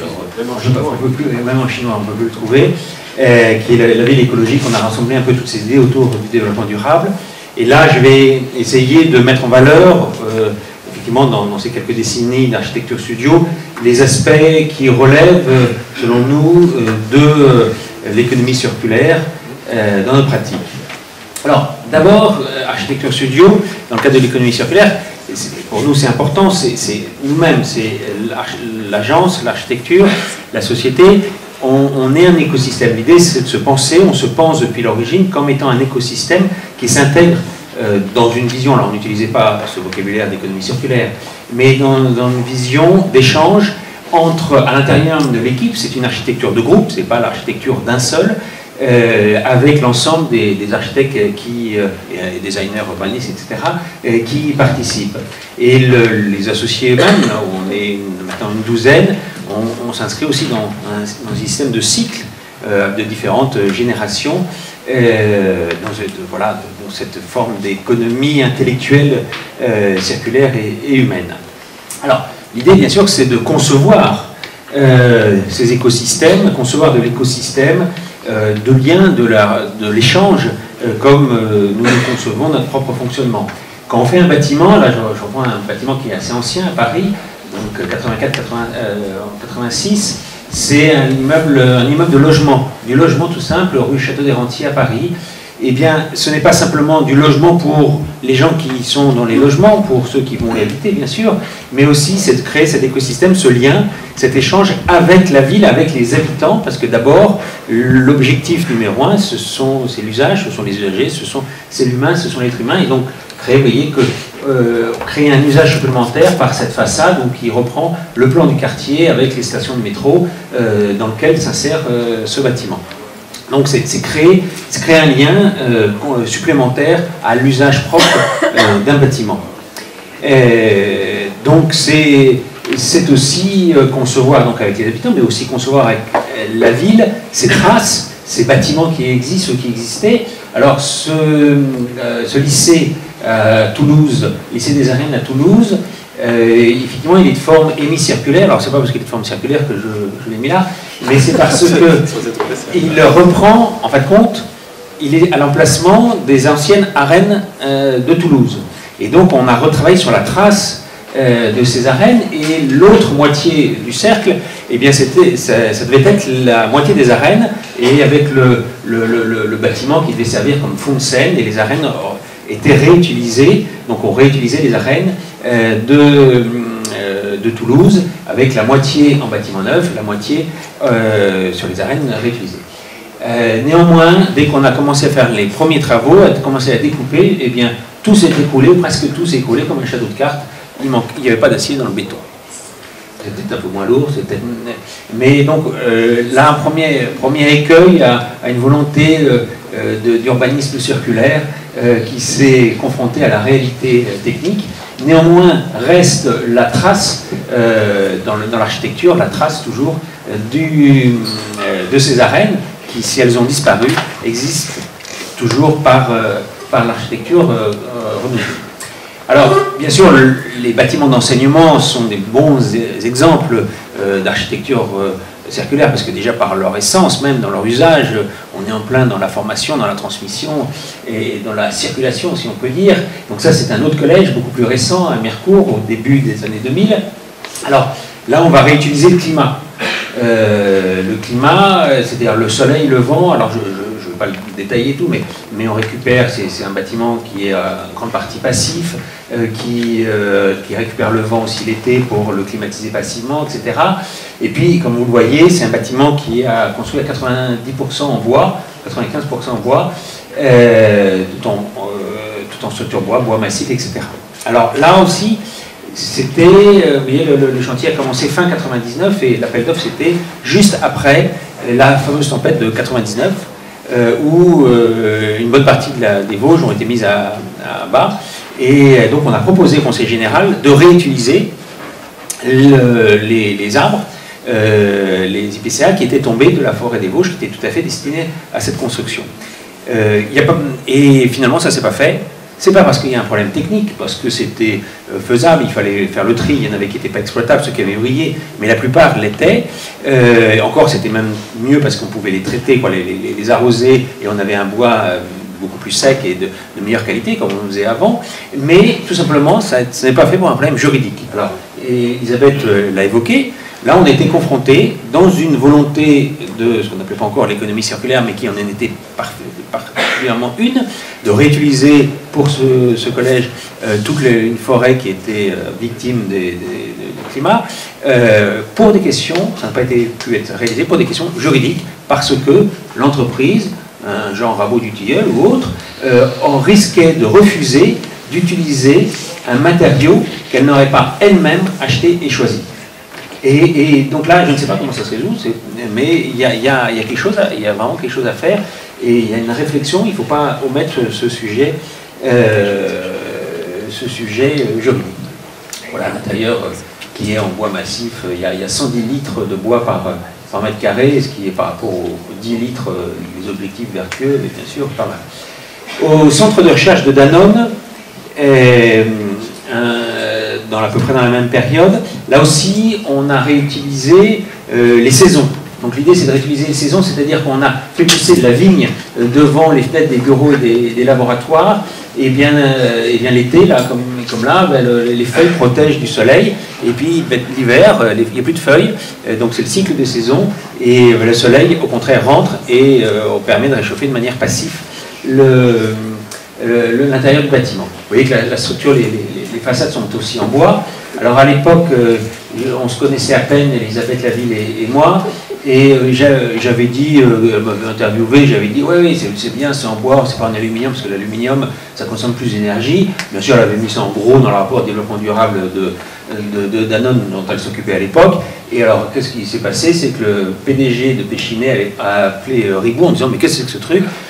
Pourquoi tu écris ça? L'aluminium, c'est pas bien, au contraire, l'aluminium, c'est réutilisable, on peut réutiliser. C'est vrai, mais c'est une question à se poser. Est-ce que dans le bâtiment, il faut utiliser des matériaux comme pour les canettes qui ont un cycle de vie court? Alors il y a aussi une réflexion, comment réutiliser les matériaux, et peut-être qu'il faut différencier en fonction des cycles à l'intérieur même du bâtiment, peut-être des sols souples qu'on recycle beaucoup plus rapidement, et puis des éléments de façade qui sont un peu plus courts. Je ne partageais pas l'avis de ce brave PDG de Péchinet. Alors, réutiliser, c'est aussi réutiliser le climat, les matériaux, mais aussi du savoir-faire. Ce théâtre à Bahreïn, dans le Golfe, bien sûr, le ministère de la Culture bahreïni, il a réutilisé aussi le savoir-faire européen, parce que le scénographe est anglais, les scénographes sont anglais, dans le matière de théâtre. Mais nous-mêmes, nous avons réutilisé aussi le savoir-faire local, qui est lié à la construction des boutres, ce sont des bateaux à voile typiques de la mer Rouge, donc en bois, tout en bois, et qui a permis de réaliser cette salle avec des géométries très complexes, qui sont de la forme des bateaux, ce qui aurait été très compliqué à faire, ou très onéreux plus exactement à faire, plutôt en Europe. Donc il y a, vous voyez, la réutilisation des savoir-faire dans un sens comme un autre, ça fait partie, à notre sens, de l'économie, bien sûr, circulaire. Alors, réutiliser les matériaux, le climat, le savoir-faire, c'est aussi, bien sûr, dans la pratique de la ville. Ça, c'est la nouvelle ville de Kaboul, l'extension de Kaboul. Alors, la dernière fois que j'ai présenté ça à Kaboul, ça a pris 2 heures. Je vais me faire engueuler par Cyril Poy, donc je serai pas loin. Il y a plus de temps maintenant. Oui, j'y vais pas vite, mais je vais quand même prendre un petit peu. Mais oui, je comprends. Donc là, je passe. Utiliser, c'est aussi savoir utiliser ce qui est l'eau sur place. Et l'eau qui peut être dangereuse, hein, c'est pas la nature, c'est pas forcément ce qui est gentil, doux, etc. Ça peut être dangereux, il faut réutiliser aussi en maîtrisant, et là c'est tout un système de récupération de l'eau, de filtration de l'eau, avec un cycle de l'eau vertueux, où on permet d'économiser 30% de l'eau d'une ville, ce qui est quand même particulièrement important. Et quelques fins sur, alors c'est pas parce que c'est la maison ronde circulaire, c'est reconstruire la ville sur la ville, ça fait partie pour nous de l'économie circulaire, comme la restauration que nous avons faite de la maison de la radio, et puis transmettre, je ne pourrais pas finir sans parler de transmettre, et l'économie circulaire c'est aussi transmettre à d'autres architectes, transmettre aussi et faire connaître. Donc là, nous avons organisé avec notre centre d'exposition à Venise un concours de la jeune architecture africaine après la jeune architecture arabe et chinoise, et donc permettre à cette jeune architecture de bénéficier d'un lieu vraiment de transmission. Le mot de recyclage est mal approprié, mais à Venise, où on remet dans un circuit international, on peut mettre dans un circuit international des conceptions très originales et intéressantes qui sont très locales, en l'occurrence en Afrique, pour le dernier chose. Enfin, là, je finis par l'actualité. L'actualité, c'est l'inauguration de la cathédrale de Créteil dimanche prochain. Là, on est en plein dans l'économie circulaire intégrale, pour reprendre un peu les mots du pape. Alors même s'il n'y a pas de réincarnation, là, on est en plein poussière, et poussière, tu reviendras poussière, vraiment dans le concept de l'économie circulaire. L'Eucharistie, on pourrait discuter longtemps. Là-dessus, c'est aussi de l'économie circulaire. C'est pas de l'économie circulaire, c'est de la vie circulaire. Néanmoins, notre job, à nous, ça reste quand même un job d'architecte, de faire du bâtiment, et à travers les bâtiments, d'exprimer cette transcendance et cette circularité ou cette circulation. Je sais pas comment dire. Voilà, merci. Merci Romain pour cette tour d'horizon des projets d'AS et des thématiques abordées petit à petit. Marie-Caroline Pio, c'est à toi maintenant pour le projet solidaire dont on a beaucoup parlé, en tout cas qu'on a évoqué, pareil, même qu'on a 10 minutes, je sais que ça va risque d'être un chouïa plus. Allez, on essaie de faire définir la Donc, vous parlez en effet du projet sur lequel on a travaillé tous autour de la table, sauf Pierre Vincent, qui a rappelé tout à l'heure, en effet, et d'autres qui sont, pour certains dans la salle, qui ne sont pas autour de la table, mais qui ont eu un rôle très important aussi. Dans le cadre de la candidature de Réinventer Paris sur le site de EA Évangile, donc c'était au printemps dernier. Et le triangle que l'on voit là. Donc le travail qu'on a fait le travail de recherche qu'on a fait à cette occasion va certainement infléchir aussi nos projets à venir sur plusieurs aspects. Donc l'objectif ce soir, c'est pas de vous présenter le projet architectural fini, mais plutôt un support de recherche sur les différentes thématiques de l'économie circulaire. Donc avant d'être un projet, c'était déjà une équipe, puisque pour répondre au contexte particulier de cet appel d'offres, on est allé chercher des partenaires variés et inhabituels, avec qui nous allons pouvoir prolonger les collaborations. Et d'ailleurs ce soir c'est le cas avec Make Sense et tous les partenaires qui sont autour de cette table ronde et dans les ateliers qui suivront, comme Bella Stock, Emmaüs Défi, NU, Zero Waste, Rami Fischler et les autres qui sont sur cet organigramme. Donc d'un point de vue programmatique, cette équipe nous a permis de proposer un projet très ambitieux pour devenir un lieu de référence sur l'économie circulaire,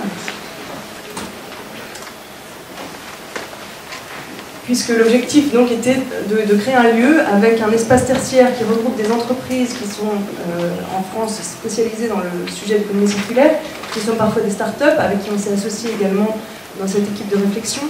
Donc Make Sense qui est un incubateur de certaines de ces startups aussi, comme Love Your Waste, Ethic qui est également un incubateur de startups du social et solidaire, de l'économie sociale et solidaire. et en lien aussi avec des chercheurs qui sont du campus de Condorcet, qui est situé à Aubervilliers, juste de l'autre côté de la porte d'Aubervilliers, où était situé le terrain. Zero Waste France, l'Institut de l'économie circulaire, donc qui se positionnait dans l'équipe à la fois comme des garants du respect d'une certaine charte de l'économie circulaire dans la conception du projet, mais aussi dans la vie future du projet, et qui se positionnait comme acteur capable de faire vivre cette charte et d'animer ce quartier sur ces thèmes-là. Donc c'est un quartier avec un programme également de logement, avec une volonté évidemment quand même pour les futurs résidents de partager cette envie de vivre ensemble, de partager des lieux communs, et même avec un projet d'hôtel sans chambre, c'est-à-dire avec une conciergerie de service qui permet de mettre en réseau les résidents pour pouvoir mettre à disposition leur chambre à louer, un peu comme un Airbnb local sur un quartier. Donc l'économie circulaire est aussi énergétique sur ce projet, mais je vais en parler peut-être plus en détail par la suite. Donc le premier défi qu'on a essayé de résoudre sur ce projet, c'était de prendre le site comme une carrière. C'est un travail que fait Bellastock sur l'ensemble de ses projets et qui a eu un travail très important sur ce projet, sur ces thèmes-là. Donc on est allé voir les bâtiments existants. Bellastock a fait un diagnostic précis de tous les matériaux qu'on aurait pu réemployer sur le site, puisque lorsqu'on réemploie des matériaux, si on commence à faire 100 km en camion pour aller les réutiliser, ça n'a aucun sens. Donc il y a eu ce travail de carrière qui a été fait avec un détournement de certains matériaux, certains étant transformés, d'autres pas. Avec Rami Fischler, on a travaillé également au design de mobilier urbain qui serait fabriqué avec du béton qui est un mélange d'agrégats de briques qui étaient sur site et de béton, pour avoir un matériau recyclé qui ne soit pas exactement le même que le béton qu'on voit d'habitude, parce qu'on a travaillé aussi sur ce projet avec Lafarge, qui utilise en fait de plus en plus d'agrégats de béton de démolition dans ces bétons neufs, et qui a pour objectif que les bétons neufs ressemblent, que les bétons de réemploi, disons, ressemblent exactement aux bétons neufs. Or là, c'est un travail un petit peu différent, où le béton de seconde main, entre guillemets, puisqu'il est quand même concassé et réutilisé, et une pâte un peu différente et un caractère un petit peu différent. Donc voilà une image du projet avec à gauche et à droite les photos du site actuel, et en rouge tous les éléments du site actuel qui pourraient être réutilisés dans le projet, que ce soit en façade ou dans les mobiliers urbains, etc.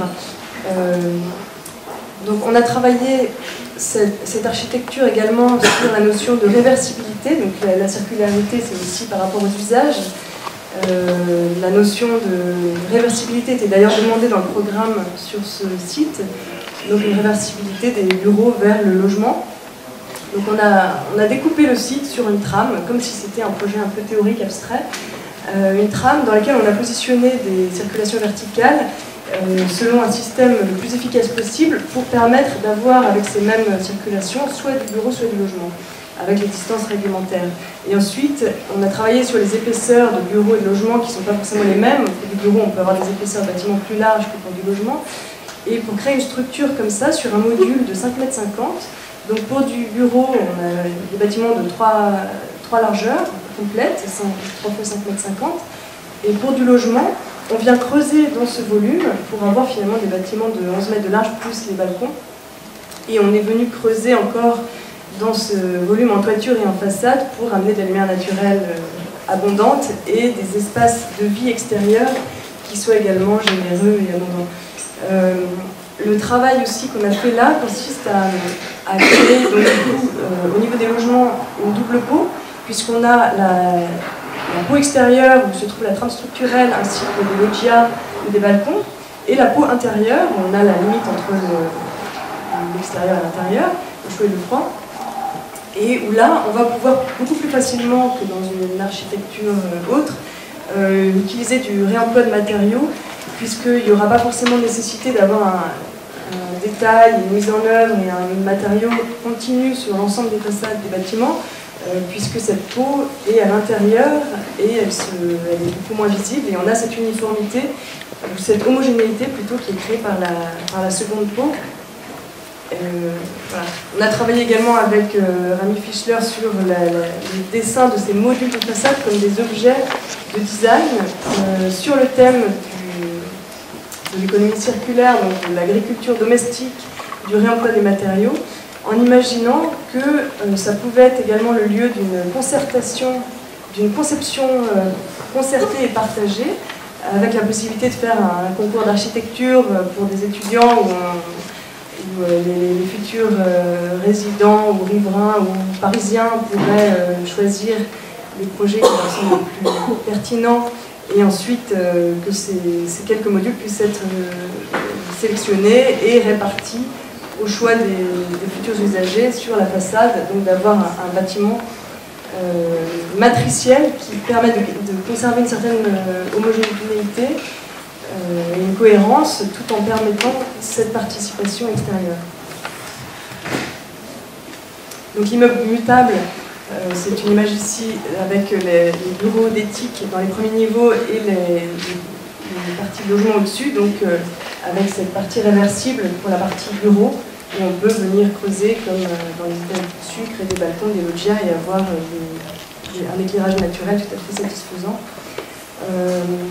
On a également travaillé toutes les circulations, à part les évacuations de secours, mais pour être des circulations extérieures, avec une certaine générosité dans les espaces, pour permettre d'avoir des lieux un petit peu offerts, partagés, qui puissent être des lieux avec différents usages. Ça peut être un jardin potager collectif pour les gens de l'étage, une bibliothèque commune où les gens viennent mettre leurs bouquins, en emprunter d'autres, se les prêter entre voisins, un espace d'information, un espace festif, et également un lieu d'imbrication entre l'architecture et le paysage. Donc le partage se fait dans ces espaces, dans l'espace public évidemment, dans l'espace collectif de l'immeuble de logement, et aussi dans l'espace privé avec le système d'hôtel sans chambre, où on a une conciergerie de service qui peut amener les gens à louer leur appartement. Il y a aussi, donc, dans l'économie circulaire, évidemment, la question des déchets qui vont être produits dans la vie des bâtiments par les usagers qui vivent à l'intérieur. Donc, les déchets alimentaires représentent une grande partie de ces déchets. Donc, il y a dans le projet une halle alimentaire sans emballage jetable, nue, qui permet, donc, si on vit en autonomie sur le quartier, de ne pas produire de déchets non organiques par rapport à la nourriture, et des restaurants qui fonctionnent en lien avec l'agriculture urbaine qui est également in situ, et dont les déchets sont collectés par la start-up Love Your Waste, qui est également partenaire, qui aurait leur bureau sur place, et qui collecte tous les déchets pour aller dans une usine de méthanisation qui est installée sur site. Donc vous voyez la ferme urbaine qui est en pâture ici de l'espace tertiaire. Il y a une volonté également de mettre l'usine de méthanisation qui est créée, de la théâtraliser. Donc elle est mise en vitrine ici, vous la voyez au centre de l'image. Donc Revive, qui a déjà qui est en train de mettre en œuvre une usine de méthanisation en Belgique pour un projet de logement, nous a expliqué que c'est quelque chose en fait qui attire énormément de touristes. Il y a des cars entiers de personnes qui viennent juste pour voir l'usine de méthanisation. Donc c'était nécessaire. Au départ, ça faisait un petit peu surpris de mettre comme ça des locaux techniques en vitrine, mais c'est finalement assez pertinent. Et c'est quelque chose qui n'existe pas en France à cette échelle-là. C'est-à-dire qu'il y a des usines de méthanisation qui sont de la grande industrie, mais pas à l'échelle d'un quartier.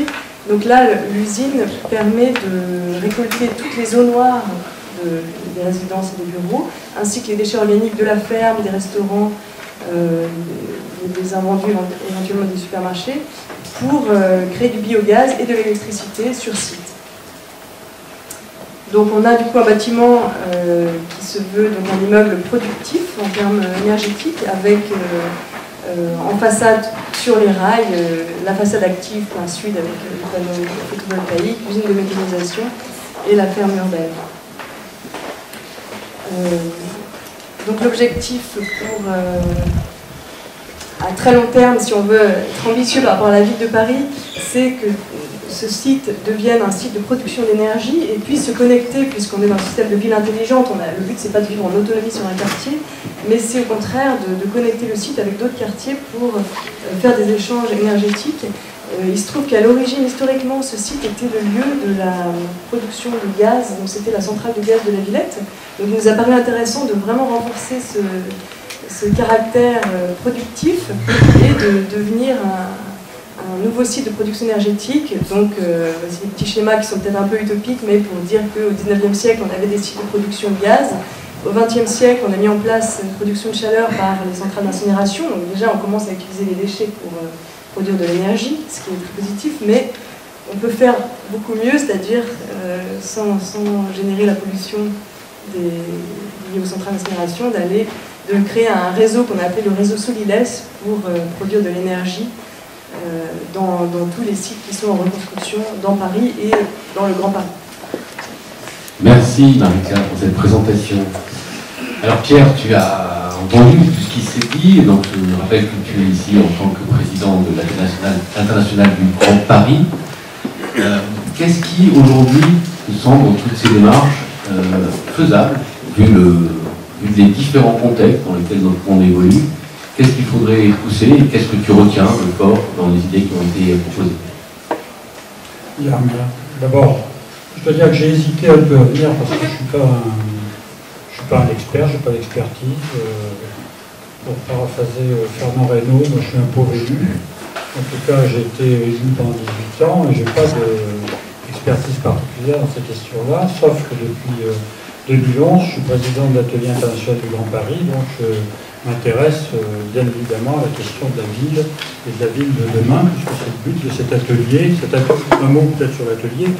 L'atelier est l'héritier de la consultation internationale des architectes de 2008-2009 et fait travailler aujourd'hui 14 équipes d'architectes urbanistes, des équipes pluridisciplinaires, et continue de produire, et théoriquement, à l'occasion de la COP21, l'atelier, la IGP, va produire le résultat du travail de ces 14 équipes. Donc je ne suis pas un expert, et puis la deuxième chose, je dois avouer, et je pense que je ne suis pas complètement seul, je suis un converti récent à l'économie circulaire, en tout cas du point de vue du vocabulaire. Il y a quelques années seulement que je me suis intéressé à cette question-là de près. Donc vous voyez que ma compétence reste extrêmement modeste. Donc je serai avec beaucoup d'humilité, je vais dire quelques mots. Tout d'abord, je crois, j'ai le sentiment, en vous écoutant, mais en regardant ce qui se passe un petit peu dans le Grand Paris, c'est que ça bouillonne. Ça bouillonne de façon extrêmement importante. Et qu'il y a Paris, il y a Colombes, il y a Ivry, il y a une multitude d'expériences, d'initiatives, de travaux qui sont entrepris sur une façon de faire la ville qui soit différente, qui intègre l'ensemble des éléments que vous avez présentés, et surtout, je voudrais insister, qui fait la place à deux choses: l'attention chaleureuse au territoire, à la géographie, à l'existant, à l'histoire, et puis une attention renouvelée à la place des habitants et à leur place dans le projet urbain et dans le projet architectural. Ce qui n'était quand même pas la caractéristique du Grand Paris, parlons de façon générale, toutes ces dernières années. Donc il me semble qu'il se passe quelque chose de très important. Ça bouillonne, il y a une nécessité sans doute de mettre un éclairage, de mettre en lumière, de mettre en évidence ce bouillonnement-là. Parce que je ne crois pas que ça se fasse très naturellement. Je ne crois pas que ça se fasse de façon simple et linéaire, justement, et qu'on convainque petit à petit.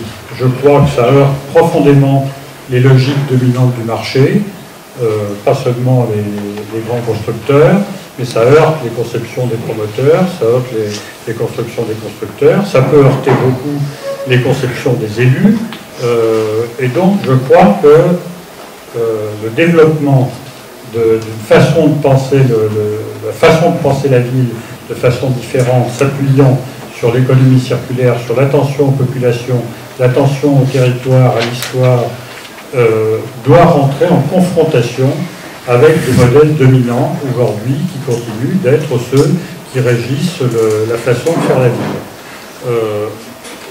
J'ai l'habitude de citer toujours un exemple. Les collectivités locales, ces dernières années, ont signé avec l'État des contrats de développement territorial dans le Grand Paris. Il y en a une dizaine qui ont été signés, une vingtaine qui ont été élaborés. Sur ces 20 contrats de développement territorial, le total des mètres carrés de bureaux, c'est 11 millions de mètres carrés de bureaux. C'est tout à fait dément. Le parc actuel est de 50 millions de mètres carrés déjà en Île-de-France. Donc 11 millions de mètres carrés de bureaux, c'est dément du point de vue de la superficie, et surtout c'est dément par rapport à l'évolution de l'économie, l'évolution des besoins, l'évolution profonde. Aujourd'hui, l'économie aura besoin d'espaces de coworking, de bureaux intelligents, de bureaux modulables, de bureaux comment on dit, qui peuvent mutables. Et donc, il y a bien une confrontation là, je dirais, avec les élus, parce que ce sont les élus qui ont fait ce choix dans des façons de penser très localistes. Donc, je crois, la deuxième remarque, c'est que on va vers de la confrontation si on veut faire avancer ces idées, ces façons de penser la ville, de penser le développement de la ville. Puis la dernière remarque c'est que Paris et le Grand Paris, c'est pas la même chose. Je crois que Paris est une ville qui a la capacité d'être une ville, j'exagère bien sûr, toujours quand on parle, c'est une ville écologique. C'est une ville qui est dense, c'est une ville qui est extrêmement maillée par le réseau de transport collectif. Les immeubles haussmanniens sont eux-mêmes des immeubles qu'on pourrait qualifier de circulaires. L'immeuble haussmannien, il intègre des tas de fonctions, il est mutable, il est mal isolé certainement, mais il a beaucoup d'avantages. Donc je crois que Paris a des atouts extrêmement importants à faire valoir dans cette façon de penser le développement de la ville, pas seulement sur ses friches et dans les projets, celui que vous avez présenté, sur l'ILES, mais dans sa façon de se réinventer et de renouveler la ville sur la ville. Ce qui n'est pas le cas forcément, évidemment, dans le Grand Paris, où se posent des questions des grandes friches, des friches polluées, des grands espaces, des infrastructures de transport, des infrastructures lourdes, extrêmement préoccupantes dans la saignée qu'elles produisent sur le territoire et dans les effets en matière de pollution de toute nature. Donc je pense qu'il faut différencier sans doute. Ça ne veut pas dire qu'il ne faut pas unifier la pensée sur le Grand Paris, mais je pense qu'on est là dans des cas de figure qui peuvent être extrêmement différents. Donc voilà, je crois que l'initiative de ce soir était extrêmement intéressante. En tout cas, ça me permet d'apprendre beaucoup de choses, comme tout le monde, je pense, ce soir, à travers les présentations des différents intervenants. Merci, Pierre Ronsard. On est pile à l'heure, c'est les 19h. Normalement, les ateliers devaient commencer. On avait prévu quelques questions, on peut ou pas? Bonjour, je suis Sorsini, je suis un architecte repenti, écologue aujourd'hui, je vis à Bruxelles. Ma question était par rapport à la nature, ce qu'on appelle la biodiversité. C'est un mot qu'on prononce très rarement aujourd'hui, de plus en plus rarement. Dans la vision du Grand Paris, je n'ai pas vraiment vu. Est-ce que je me trompe? Cette question s'adresse à qui? À tout le monde? À Pierre Ronsard? N'est pas le Grand Paris. Hein? Alors Pierre, qui s'intéresse au la biodiversité, est-ce que la IGP s'intéresse à la biodiversité? Est-ce que la métropole du Grand Paris s'intéresse à la biodiversité? Moi j'ai le sentiment, contraire, complètement. Je pense au contraire, la consultation de 2008-2009 a contribué,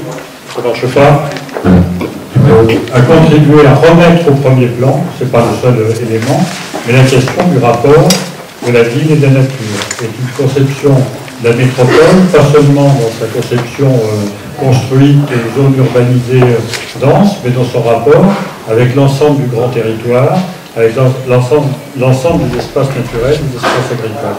Et a permis de reposer, ça c'est les équipes, je pense à Jean Nouvel par exemple, qui a traité la question des lisières, du rapport de la ville avec la nature, et puis la question aussi de la végétalisation de la ville à travers un thème qui revient très fort, en tout cas à Paris, qui est la question des îlots de chaleur et de la nécessité de faire baisser la température en ville pour s'affronter au réchauffement climatique, que je cherchais au moment intense de chaleur. Donc je crois que, de calcul, je crois qu'on y travaille beaucoup. Il y a un programme à Paris de végétalisation de 100 hectares de toits. C'est pas suffisant, ça ne correspond pas complètement aux besoins. La nature, c'est bien autre chose, mais en tout cas, c'est des démarches, ce sont des démarches qui me semblent être très vigoureuses et être tout à fait intégrées. Si je puis compléter la réponse, en tout cas sur le Grand Paris, je me rappelle que le SDRIF, et notamment Mireille Perry, qui est aujourd'hui la directrice de la IGP, le SDRIF avait, puisqu'elle a piloté un petit peu le projet, au sein de la région, le schéma directeur de la région Île-de-France, pour ceux qui ne sont pas du point, avait aussi l'intention, elle va organiser des grands colloques aussi sur les interactions entre, on va dire très rapidement, la campagne et les tissus urbains, et la place de la biodiversité là-dedans. Donc c'est vraiment un sujet qui peut-être n'apparaît pas comme ça médiatiquement comme étant essentiel dans les problématiques de Grand Paris, mais qui creuse et qui laboure les réflexions depuis très longtemps sur les problématiques de l'Île-de-France et de son aménagement. Allez, une question ou deux encore. Moi, je voulais juste compléter la question d'Hervé, au fond. Oui. Par rapport à cette question, au Marc-Val, à Vitry-sur-Seine, il y a une exposition sur la ligne 15.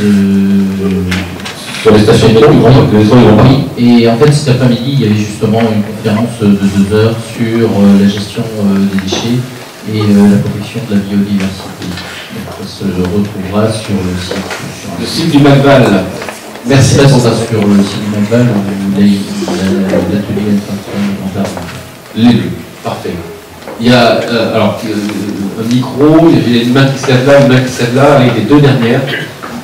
Il y a beaucoup de dames qui prennent la parole. C'est très mal comme question. Oui, moi je voulais poser une question qui me paraît assez critique.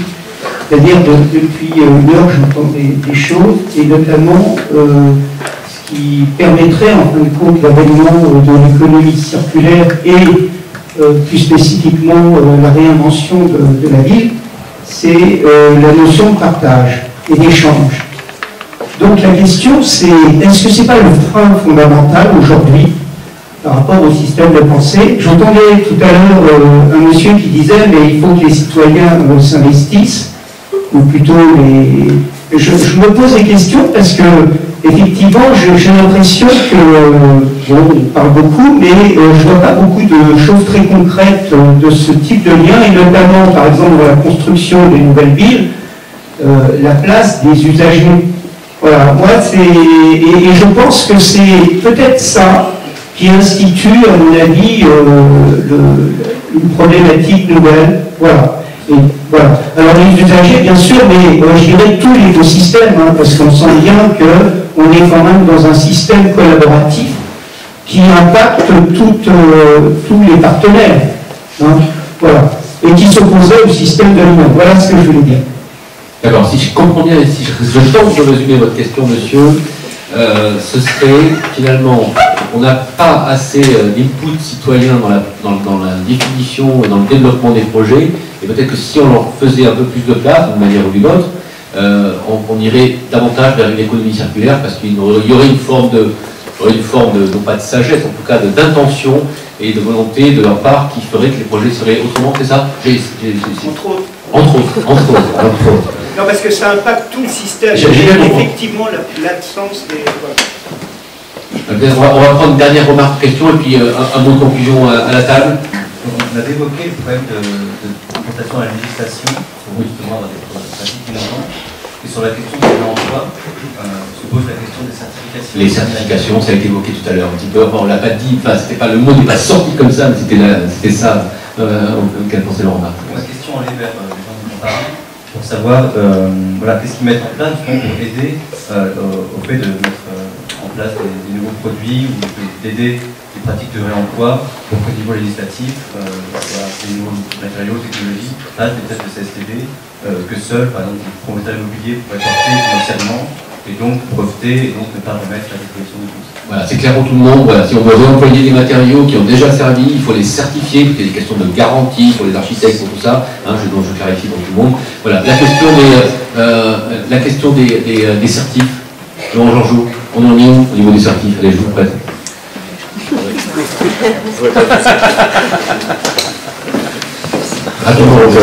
Concernant la question du réemploi, d'une façon générale, c'est pas une question spécialement adressée, je pense, au Grand Paris. C'est une question qui est très juridique, qui est beaucoup débattue, qui pose des problèmes dès qu'on veut s'échanger des choses qui sont de nature qualifiée de déchets. Il y a des évolutions réglementaires qui se font sur cette partie déchets. C'est des débats très techniques qui n'ont pas encore trouvé d'issue. Des débats un peu verrouillés quand même. Des débats verrouillés, il y a des intérêts très forts qui s'affrontent. Pour vous donner une idée de la sortie du statut de déchet, du bois de cagette pour en faire du combustible, je crois que c'est 8 pages de décret. Donc, on ne va pas traiter ça aujourd'hui, je pense que... non mais c'est un vrai enjeu, l'enjeu il est là. Il y a un gros enjeu, ça ne va pas empêcher de faire les choses, de trouver des solutions... Une volonté publique. Pour faire avancer. Il y a une volonté publique, il y a aussi un cadre réglementaire qui est inspiré par des intérêts sanitaires aussi. On ne peut pas mettre en circulation des choses qui ont des qualités, des fois un peu...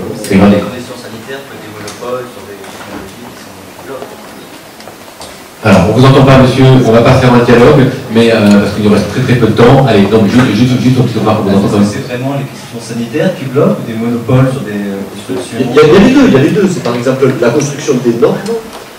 C'est comme ça que ça se passe. Vous avez à la fois des intérêts sanitaires, mais aussi des intérêts des parties prenantes. C'est la construction qui collaborative sur le consensus qui se passe souvent comme ça. Et quand il y a des absents, les absents, c'est le consensus, c'est la société civile, les gens qui sont présents, ce sont des industriels et des... Voilà, les questions de lobbying aussi, et c'est vrai que la société civile, pour rejoindre la remarque de monsieur, là, n'a pas je ne vais pas dire ne joue pas son rôle, en tout cas, est absente de ces débats, si on pouvait résumer, hein, c'est un petit peu ça, et alors n'a pas au chapitre, selon vous, ne prend pas aussi la voix ni son porte-voix selon d'autres, en tout cas, elle n'est pas forcément acteur de ce type de discussion. Laurent Georgeot, rapidement. Alors pour vous donner un exemple, nous on a eu des ateliers là-dessus, il y avait la fondation Nicolas Hulot, il y avait différentes parties prenantes, des ONG qui travaillent sur ces propositions-là pour les faire avancer. Mais il faut avoir des acteurs qui soient au fait de ces sujets très techniques pour pouvoir les faire avancer. Ça demande un temps phénoménal, ça mobilise des moyens, et après, je vous rejoins, il y a des staffs constitués qui vont être beaucoup plus costauds et qui vont écraser la concurrence parce qu'ils auront le savoir-faire là-dedans.